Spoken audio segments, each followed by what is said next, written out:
I V M. Hello, one. Hello, all. Today I'm going to teach you about managing your bills.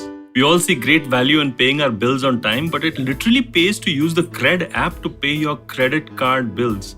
They offer some amazing rewards, and this IPL season, well, they're running offers that could get you 100% cashback that you just can't miss. It's great for the good.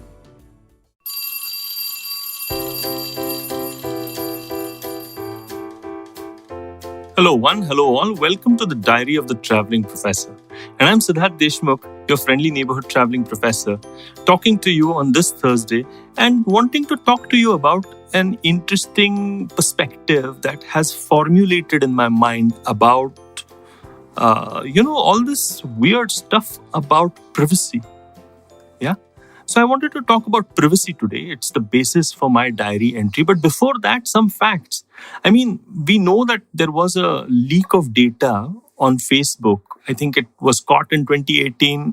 Facebook said that it had solved it in 2019, but again, it got opened up, or at least we've come to understand that again, the personal information leak of about 533 million Facebook users from 106 countries, which includes 6 million from India, is threatening us all over again. Or maybe not, according to Facebook, but who knows? And it is a particularly vexing thing. It is compounded by the fact, by a very weird observation that I was having in class. When I was talking about voice search, and I was teaching a digital marketing class in one of the institutes that I teach regularly, and people were saying, "Hey, we've been having some really weird experiences of late." So I was like, "What experiences have you had?" And I, like everybody else, one loves a conspiracy theory, either to debunk or to support. And they said every time I've spoken about something, it suddenly appears on my Facebook feed and stuff like that. So clearly, my voice is being recorded, and that is a true concern. So I did ask people, which phones are you using, and most of them said Android. I do have the same problem sometimes when it's uncanny and spooky how whatever I have spoken about in a room has suddenly been conveyed to my Facebook page or my Instagram page, or something has happened and I see an ad. It is spooky, but it happens much lesser than what my students were saying. Now, I'm assuming that all those students are telling me the truth, but why should they lie? And that leads me to privacy. If your voice is being recorded and is being used for advertising, if your data is being leaked and, it's such a lackadaisical approach from the world's largest holder of personal data, what gives? And then suddenly, if you look at what Apple's policy is and the way in which Apple has been fighting Facebook and Google on this front, suddenly becomes a little, sensible.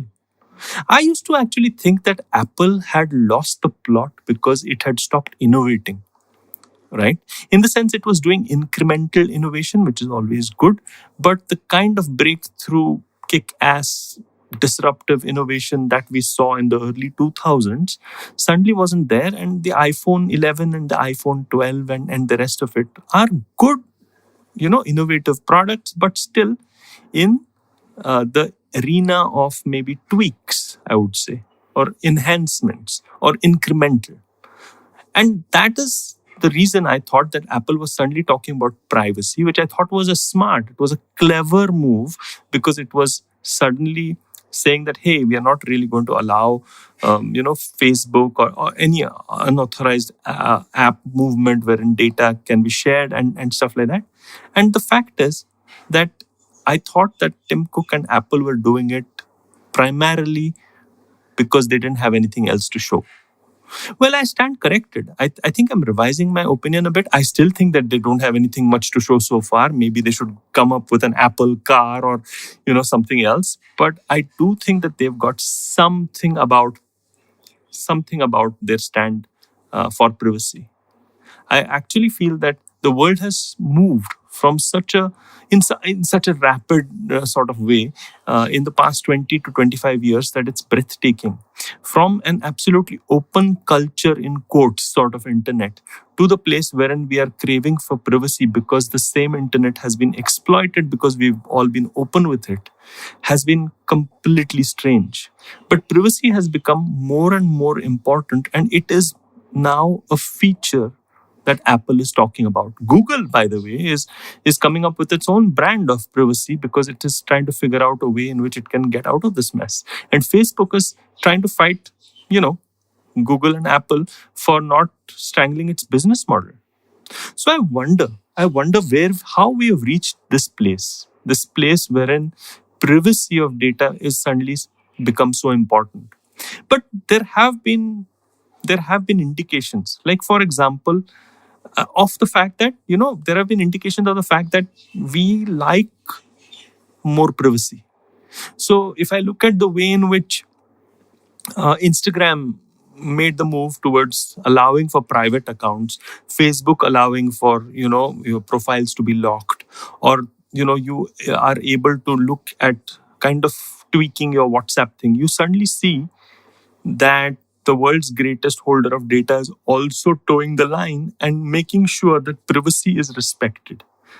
And you have a lot of privacy being respected sort of social platforms coming to the fore, whether it is Clubhouse, maybe, or whether it is, although I've seen a couple of YouTube recorded conversations on Clubhouse because every system can be gamed. But coming back to the point, you have Clubhouse, you have Telegram, you have Signal, you have so many different platforms, all swearing by the fact that your privacy is going to stay, yours. So we moved from open culture, digital footprint, transparency, everything on the internet is once published, etc., to, hey, I want to be private. My data is my data. I don't want to be, all of that in such a short span of time. And the fact is that we have moved that way. It's a reaction. But unless and until we solve the underlying business model that actually supports the sale of data, we are going to be nowhere. Which actually means that we also have to unlearn something else that we have learned from the internet, which is about the fact that we get a lot of stuff free. We get content free. We get people that we admire talking to us for free. We get a lot of functionality completely free. And it is subsidized through the sale of our data and advertising. Unless and until we solve that equation, how else are we going to actually fight the problem of privacy? I guess some of it will be forced upon us through systematic changes that Apple is doing, and Apple probably controls half of the world, at least if not more, of smartphones. But I think that the battle for privacy has to start at the business model. But who will bell the cat? Who will bell the cat? Well, Apple has said, I'm going to bell the cat. I don't care. And probably it doesn't, because its business model has been from the get-go not dependent on the sale of data. That's a thought then. That's a thought. That's a good way to end this diary entry of mine. I hope you like this one. A few contemplative thoughts for the weekend, hopefully. And, I'm the traveling professor, as usual, signing off, reminding you to look at my Instagram and my LinkedIn if you want to follow some of the notes that I give and some of the videos that I create. And do listen to the IVM Podcast Network. They've got some amazing shows there, right? On that happy note then, until next week. I hope you enjoyed that show. If you aren't following us on social media, please do. We're IVM Podcasts on Twitter, Facebook, and Instagram. We'd like to thank our sponsors on the network this week, Siet Tires and thewholetruthfoods.com. So this week on Advertising is Dead, Varun was joined by Mansi Zaveri. She shares her experience of running a community for parents of young kids and teenagers and of hosting a podcast along the same lines. Gauri Devidayal was joined by Divya Thani on This Round is on Me. Divya works as a global editorial director with Condé Nast Traveler. They discuss the good, the bad, and the ugly of a travel writer's job. On Candid Kanan, Sid is in conversation with Adarsh Gaurav, who recently scored a BAFTA nomination for his role in the Netflix adaptation of The White Tiger. They talk about his role in the show, life pre and post-stardom, and so much more. On Nagla Station Adulthood, Ritash and Ayushi talk about the precious time and opportunities lost to the lockdown and share their post-COVID wish list. When it comes to cricket this season, we have you covered. In English, we have Edges and Sledges, which do their show live on YouTube. They look for announcements over there. And for our Hindi listeners, we have Khel Niti, hosted by Rajiv Mishra and ex-Indian cricketer Sabah Kareem. This show is live streamed on YouTube every day at 9:15. Definitely do check these out and hope to see you again next week. Hi, I'm Zarina Poonawalla, host of the Empowering Series podcast on the IVM network. I happen to be a peak performance coach and leadership coach by profession, and I'm here to share with you productivity tools, life-altering techniques, and real-life hacks to help you achieve your maximum potential in everything you do, your relationships, professions, careers. So tune in every Monday to unleash your inner power. Be safe, be well, be empowered.